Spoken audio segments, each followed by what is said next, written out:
Ladies and gentlemen, welcome to the 2026 Annual Meeting of Pizza Pizza Royalty Corp. Please note that this meeting is being recorded. I would like to introduce Neil Lester, Chair of the Board of Directors of Pizza Pizza Royalty Corp. Mr. Lester, the floor is yours. Good morning, everyone, and welcome. I'll be acting as chair of today's meeting. With me on this virtual call are Paul Goddard, the President and CEO of Pizza Pizza Limited, and Christine De Silva, CFO of Pizza Pizza Limited. We want to thank you for joining us on this virtual platform. Instructions on how to ask questions and the voting procedure will appear on your screens. Please note, though, only duly appointed proxy holders and shareholders are able to ask questions and vote. As investors, you're aware the company owns and licenses the Pizza Pizza and Pizza 73 rights and marks through two license and royalty agreements with Pizza Pizza Limited. The company receives monthly royalty revenue based on the sales from the restaurants in the royalty pool. In 2021, the company entered into a third license agreement with Pizza Pizza Limited for the use of the Pizza Pizza rights and marks in Mexico. The first 4 restaurants have now opened, and although we do not expect any material royalties from this arrangement in the near term, we're excited to see the future growth that awaits us. A key attribute of the company is that its revenue is based on top-line system sales of the royalty pool of restaurants, and not on the profitability of either Pizza Pizza Limited or the restaurants in the royalty pool. Increases in system sales are derived from both the development of new Pizza Pizza and Pizza 73 restaurants and same-store sales growth. Same-store sales growth is the key metric for shareholder yield growth. With the consent of the meeting, I will ask TSX Trust Company, through its representatives, to act as scrutineers of the meeting. The Secretary has a confirmation that the notice calling this annual meeting was mailed to shareholders in accordance with the company's bylaws and applicable securities regulations. With the consent of the meeting, the reading of the notice of the meeting will be dispensed with, and I'll ask the Secretary to append the confirmation of mailing to the minutes of this meeting as a schedule. The scrutineer has provided a preliminary report on attendance, and I'll now ask the Secretary to read the report. The scrutineer's report reads as follows. Preliminary report on attendance. We are pleased to report that there are 36 shareholders holding 5,354,713 common shares represented in person or by proxy at this meeting. This represents 21.75% of the 24,618,392 issued and outstanding shares, dated this 9th of June 2026, signed by the TSX Trust Company. Thank you. I'll adopt the scrutineer's report and declare accordingly that a quorum is present. As there is a quorum present and as adequate notice of this meeting has been given, I now declare that the meeting is regularly called and properly constituted for the transaction of business. We'll first deal with the formal business to fulfill the legal requirements of the meeting. After that, Mr. Goddard will present a business update. If you've logged in as a registered holder or duly appointed proxy holder, you can submit questions at any time during the meeting by clicking the Ask a Question button. If there are any questions, the Secretary will take note, and the company will contact you with a response after the meeting. I've been advised that we have guests at the meeting. I welcome all guests, but remind them that they do not have the legal right to vote on any motion and are not entitled to ask questions. However, if you do have questions, please contact us after the meeting. We'll conduct today's votes by a single electronic ballot. If you have already voted in advance by proxy, you do not need to do anything when balloting is opened, unless you wish to change your previously submitted vote. Voting can only be done through our virtual meeting platform. We note that the proxies received to date indicate that the company has sufficient votes to pass all matters in accordance with the recommendations of management. The online voting polls are now open and will remain open as we proceed. The financial statements of the company for the year ended December 31st, 2025, and the report of the auditors thereon were mailed to the shareholders prior to this meeting. I would invite you to raise any questions concerning the financial statements in the question section of the platform. The next item of business before the meeting relates to the appointment of auditors of the company. I will now ask for someone to move a motion that KPMG LLP Chartered Accountants be appointed as auditors for the company for the ensuing year, and that the directors be authorized to fix the remuneration to be paid to the auditors. Who will move the motion? So moved. Who will second the motion? I second the motion. Is there any discussion on the motion? As there is no discussion, I now call for a vote on the motion before the meeting. Would all voting shareholders please enter your votes?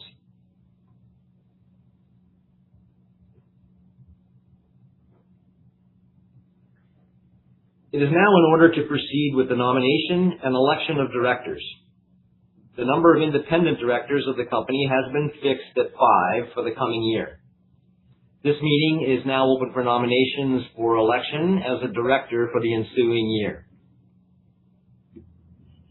I will now ask the secretary to read the names of the persons nominated as directors as listed in the company's information circular. The names of the persons nominated as directors of the company for the ensuing year are Neil Lester, George Michel, Edward Nash, Michelle Savoy, and Anne-Marie Thomas. Since the number of nominees is the same as the number of vacancies to be filled, I now ask for someone to move a motion that the persons nominated for election as directors be elected as directors of the company to hold office until the next annual general meeting. Who will move the motion? So moved. Who will second the motion? I second the motion. And is there any discussion on this motion?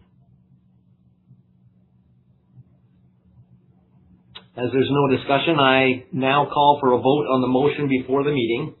Would all voting shareholders please enter your votes?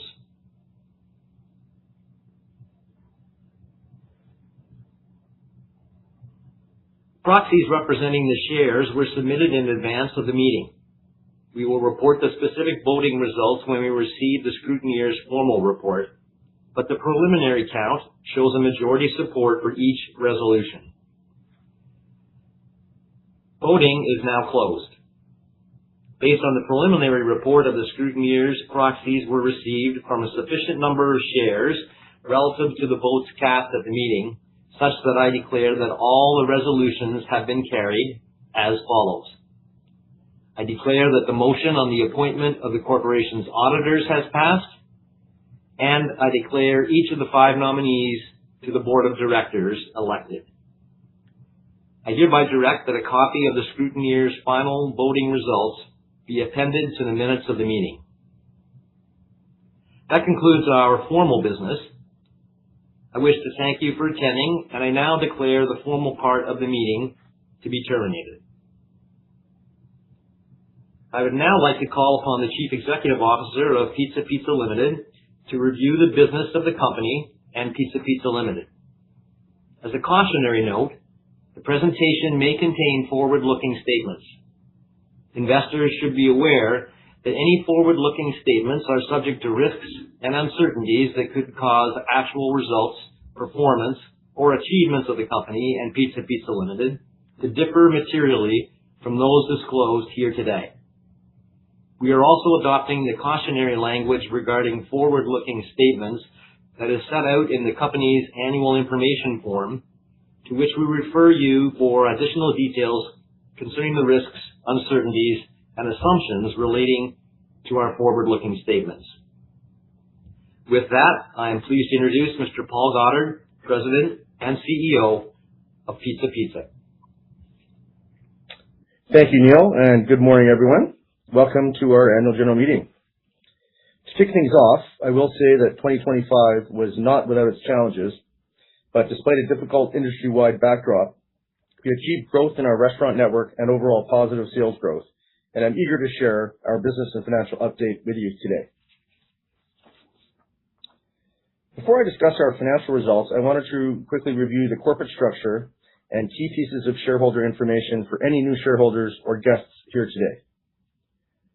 Through its ownership of the Pizza Pizza Royalty Limited Partnership, Pizza Pizza Royalty Corp, or PPRC, owns the Pizza Pizza and Pizza 73 trademarks and brand names, along with a number of other trademarks and brand names as well. Back in 2005, following our initial public offering, the brands were licensed to Pizza Pizza Limited, the private operating company, in exchange for a royalty equal to 6% on the sales of Pizza Pizza restaurants and 9% royalty on the sales of Pizza 73 restaurants.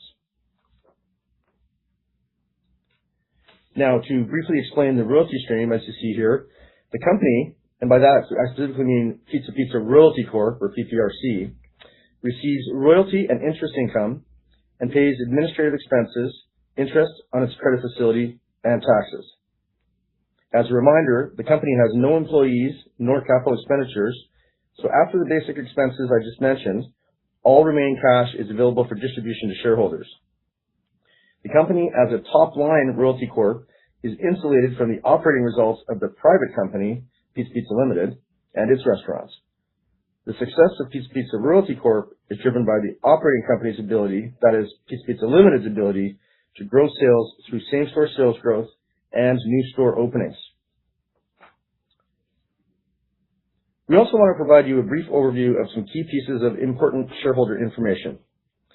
As of today, Pizza Pizza Royalty Corp is trading under the TSX ticker PZA.TO, has 24.6 million shares issued and outstanding, or on a fully diluted basis, 33.8 million shares. And this fully diluted figure includes Pizza Pizza Limited's 9.2 million equivalent shares. Pizza Pizza Limited's ownership represents 27.2%, or over a quarter of the fully diluted shares of PPRC. So, of course, this clearly demonstrates year after year that PPL has a lot of skin in the game and has always been closely aligned with the interests of PPRC and its public shareholder base. The PZA shares of PPRC pay a monthly dividend of 6.75 cents per share, or 81 cents per year, providing a yield of roughly 6 to 7%. As of today, with PZA trading around $12.70 a share, the dividend yield is approximately 6.4%. Let's turn now to PZA and our share performance. As you can see here, it's generally a positive story going way back, but we are seeing pressure in the last 3 months. As our business built on its history of consistent sales growth, we utilized that momentum and increased our dividend 8 times in the last 6 years. The history of sales growth and dividend increases over the last 4 years culminated in a 5-year high share price, which is more than double where it was in the depths of COVID, days we all want to forget. However, due to continuing pressure on consumer discretionary spending, softening demand, and a highly competitive promotional environment, sales growth has experienced a decline, and this led to a reduction in the company's royalty income. The use of the company's cash reserves over the past 2 years was a trend that could not be sustained indefinitely, so the board made a decision in May 2026 to adjust the dividend, and specifically that's down 1 cent from 7.75 cents to 6.75 cents per month, or just under 13%, to better align with the current royalty income levels. The decline in sales growth in the first quarter of 2026 and the subsequent dividend reduction has impacted the PZA share trading price, as you'd expect. But if we step back for a second, you might ask, what has driven our long-term share performance? And the answer is sales growth. That's the key driver of growth. Our 2025 results reflect the continuing challenging economic environment we operate in. With softer same-store sales, our overall royalty pool sales for 2025 were slightly higher than the prior year at $636 million. This resulted in $40.8 million of royalty income, and the company paid out annual dividends of 93 cents per share, leaving the company with a working capital reserve of $3.7 million. While our sales results were weaker than we hoped for, we did successfully open an additional net 20 new restaurants, which we're happy about. Yet the overall macroeconomic conditions remain challenging through the first quarter of 2026. The year began with the annual adjustment to the royalty pool, an increase of 20 net new restaurants, as I said. negative same-store sales growth in a highly competitive and challenging economic environment, and we ended the quarter with $2.3 million in working capital reserve. And as a reminder, the first quarter is generally our softest quarter in terms of system sales, and why we often see a greater than 100% payout ratio in Q1. And on an annualized basis, we do target a 100% payout ratio. Looking here at our dividend growth, driving our payout ratio is our dividend. And you can see our strong track record here going way back, well, with 2011 there. In the last 4 years, we have increased the monthly dividend 8 times, as I said. However, in May 2026, due to the continuing pressure on sales growth and use of the company's cash reserves over the past 2 years, as I mentioned earlier, the board made a decision to proactively adjust that dividend to better align with current royalty income levels. The dividends have been funded by operations and our working capital balance. Our working capital balance is available to support our dividends when there's short to medium-term sales variability. And speaking of working capital, PPRC has a working capital balance of $2.3 million as of March 31, 2026, as displayed on the graph, which starts the movement in same-store sales growth in relation to our working capital. So as you can see, for the last 2 years, the company funded the dividends through its working capital balance. So just to clarify again, the use of the working capital and the pressure on same-store sales growth resulted in the decrease in the monthly dividend effective in May. The board always closely monitors sales and working capital levels to determine whether any upward or downward dividend adjustments are appropriate. So with that overview of PPRC, the Royalty Corp structure, and the flow of funds, I'd now like to provide a business update for Pizza Pizza Limited, the private operating company.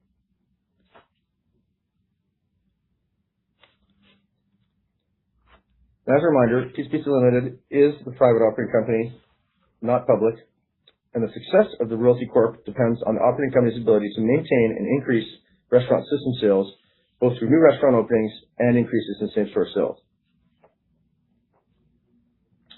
We are truly proud of our long-standing reputation as a real innovation leader in our industry in terms of our food, our marketing, and our technology, evidenced through our wide array of digital ordering options, new product launches, and many industry-leading marketing awards and recognitions. Additionally, our strong management team has developed a proven franchise business model, which we will continue to leverage and scale as we execute on our national and now international expansion program. In fact, our construction pace over the last 3 years or so has never been stronger. I'm very proud of our entire team, and that includes not only our corporate employees, but our owner-operators, that being our franchisees and our joint venture partners out in Alberta, in our restaurants. We really do just think of ourselves as one big team, and as PPL continually reinvests in all aspects of our business, so too do our restaurant operators, who likewise see the benefits of reinvesting in their restaurants on an ongoing basis to ensure they provide our customers with a modernized setting to enjoy our hot and fresh menu offerings.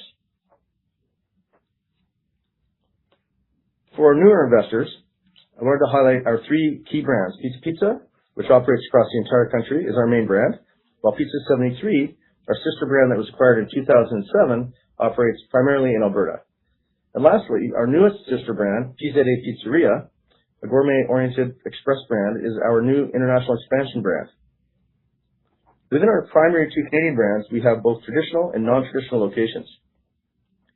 Our traditional restaurants comprise roughly 90% of our business in terms of sales and offer a full menu with customer seating, takeout, and delivery.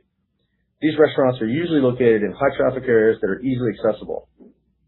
Meanwhile, our non-traditional restaurants comprise the remaining 10% of our business sales-wise and are typically located in sports and entertainment venues. In the last few years, we began to roll out more non-traditional locations in colleges, hospitals, as well as other high-traffic sites such as high-traffic gas stations, some chain convenience stores selectively, and especially in cities or towns where we do not have a traditional restaurant presence. Some of these non-traditional restaurants offer both pickup and delivery as well, so they act as a great bridge between a full-size traditional restaurant and a smaller restaurant with limited offerings. And currently in Mexico, we have 4 traditional restaurants and are soon to open our 5th restaurant there. It is still early days, but we do plan to continue to scale up PZA Pizzeria based on our success to date in Mexico. We also see opportunities to open more non-traditional sites as time goes on, both internationally and also within Canada. And in fact, we already have 5 PZA Pizzeria non-traditional locations in Canada, operating in some colleges and also at Canada's Wonderland, where we also have multiple successful Pizza Pizza restaurants. We remain focused on growing our business right across Canada, and we are known and respected as a major homegrown national brand and the leading pizza chain in the country. We've continued our focus on our national restaurant expansion program, taking us coast to coast with growth in markets from Newfoundland right out to BC. From a restaurant growth perspective, I'm pleased to share we started the year stronger than the prior 5 years. In the first 3 months of 2026, our new traditional restaurants span the country with openings in BC, Manitoba, Ontario, Quebec, and 2 in Newfoundland.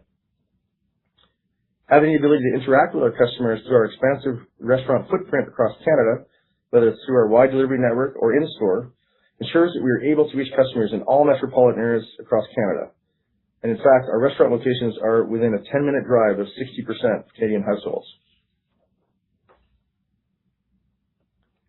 At the end of 2025, we had 815 restaurants in our Canadian network, with 587 being traditional Pizza and Pizza 73 restaurants, the most in company history.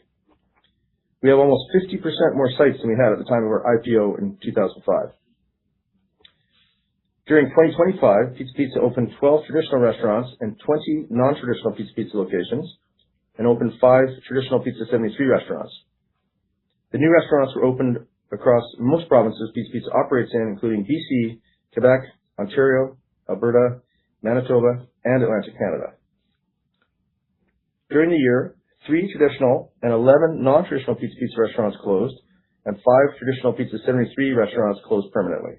Notably, 4 of the 5 Pizza 73 closures involved territory transfers to nearby locations, minimizing any impact on overall sales. So we are proud of our accelerated unit growth last year and expect to maintain this pace with projected unit growth of 2% or so in our traditional restaurants in 2026, with continued focus in Quebec, British Columbia, and Atlantic Canada, while also further penetrating our largest 2 markets, Ontario and Alberta.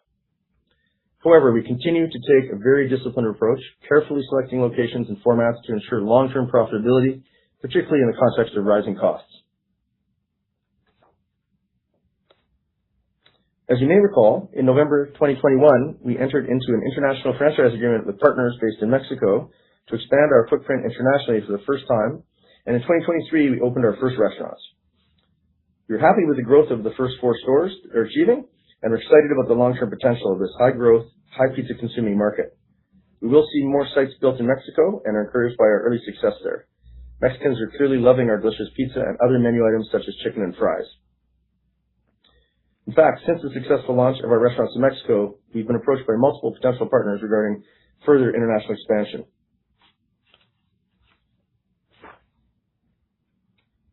Our customers recognize our strong value proposition and convenience, and our innovative marketing activities and partnerships continue to be recognized as industry best in class and are always well received by Canadians, driving visibility and incremental sales. So I wanted to quickly highlight a few points about our brand strength and activations.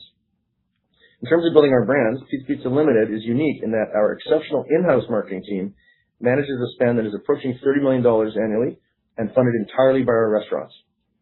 In 2025, we continue to own key days occasions, but we also like to be at the forefront of current trending topics. In 2025, we took it a step further with a timely and actionable reverse tariff promotion, providing Canadians with memorable advertising and true financial savings in the form of a 25% discount.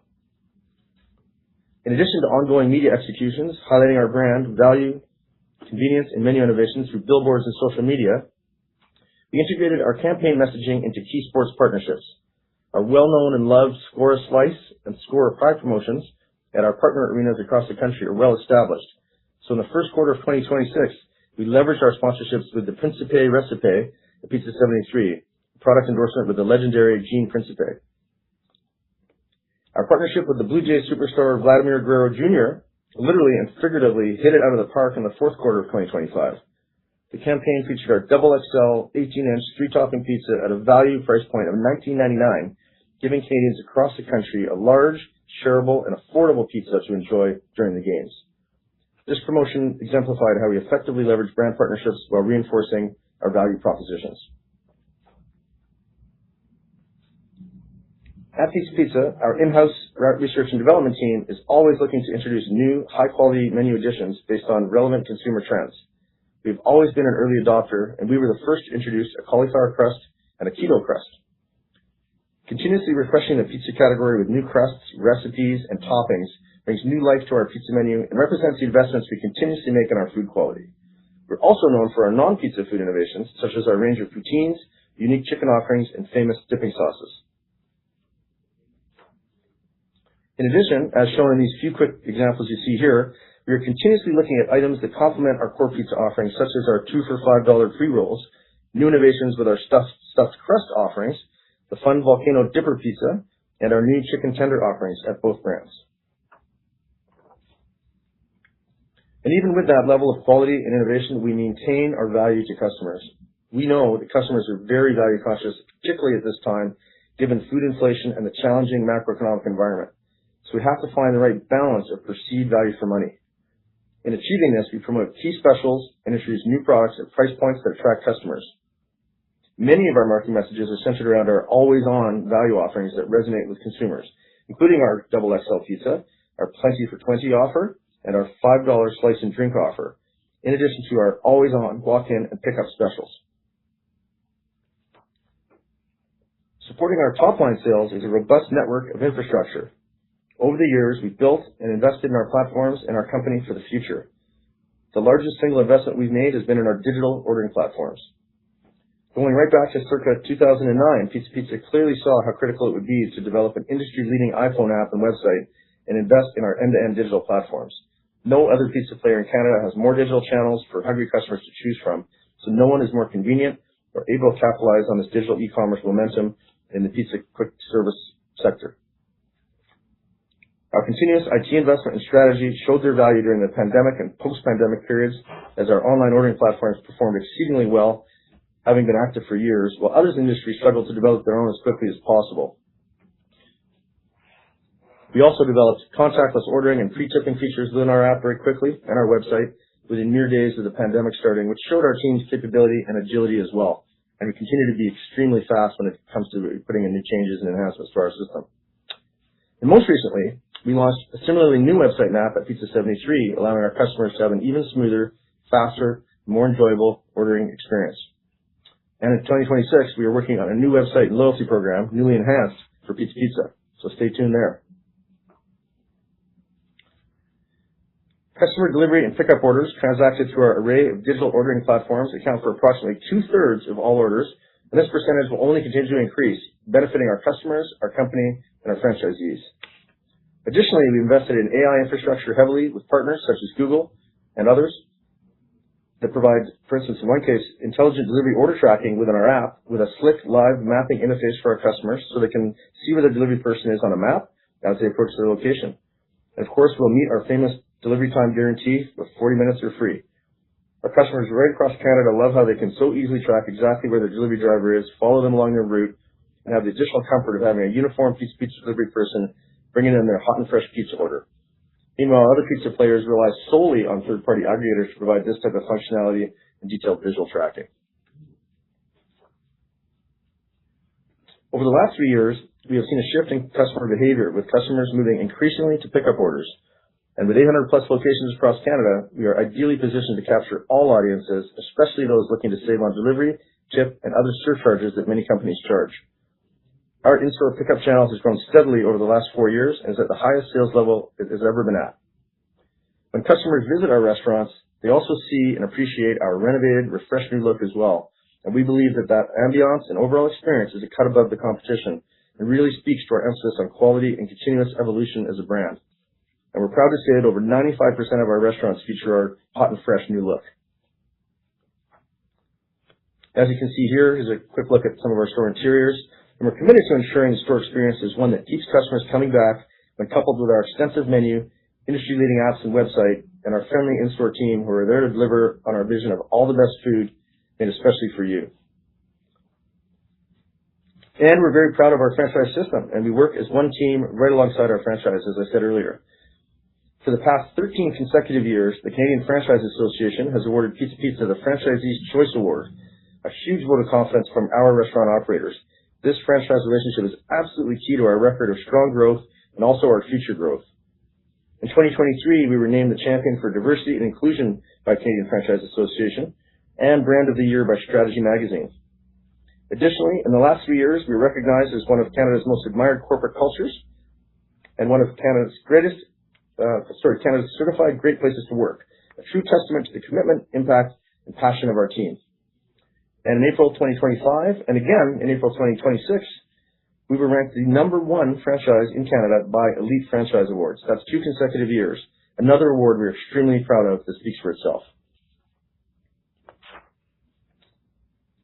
We also have a long track record of community involvement, including all levels of sports sponsorships and our well-known Slices for Smiles Foundation, which donates to sick kids' hospitals right across the country, as well as pride parades right across Canada and countless live entertainment venues.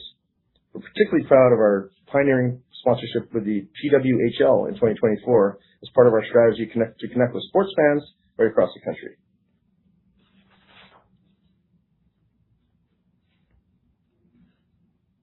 And on the sustainability front, as you know, we've always been a leader on the environmental and sustainability front. However, recently we've been challenging ourselves to do even more. For example, our boxes are made with recycled content, and our head office has a rooftop with solar panels. We have wind turbines on site to generate additional clean energy. We also utilize a passive solar gain wall that automatically provides us with about 60% of our heating needs for free in the wintertime, which translates into reduced natural gas usage in a material way. And being active in our communities is an important ingredient of our corporate strategy. Annually, we have our Slices for Smiles fundraising campaign supporting children's hospitals right across the country, as I mentioned. And we also participate in countless fundraising initiatives focusing on our customers and their communities by supporting events and sponsoring local organizations, be it a soccer league or a local fundraiser at a school. We've also partnered with Too Good To Go to help us reduce food waste and feed our communities and continue to be a strong community partner to Second Harvest. So with that brief business overview and understanding of our business operations, I'd like to quickly summarize the key advantages of being a PZA shareholder. As a top-line royalty corp, the company's royalty structure reduces risk to the bottom line by eliminating exposure to restaurant operations. The company is also a high-yield dividend corp, currently yielding between 6 to 7%, and holds working capital reserve of $2.3 million to support this dividend. With almost 60 years of experience in the quick service industry, since 1967, the operating company has a strong history of increasing sales, and our brands hold market-leading positions with exceptional brand recognition. And we know how to weather storms. We've certainly seen many over the years. Lastly, as the company's largest shareholder, the operating company, Pizza Pizza Limited, has its interests aligned with the public shareholders, ensuring that every pizza created doesn't just add value to the customer, but also to the shareholder. We are proud of what we've built and continue to be ambitious about our future growth as one of Canada's leading homegrown brands. Thank you for listening today. We truly appreciate it. And I'd now like to hand things back over to Neil Lester, Chair of PPRC. Thanks very much, Paul. As previously stated, if you have asked a question, the Secretary will be taking note and responding to you directly after the meeting. That concludes the agenda for the meeting. Thank you for your attendance today. Thank you for attending today's meeting. You may now disconnect.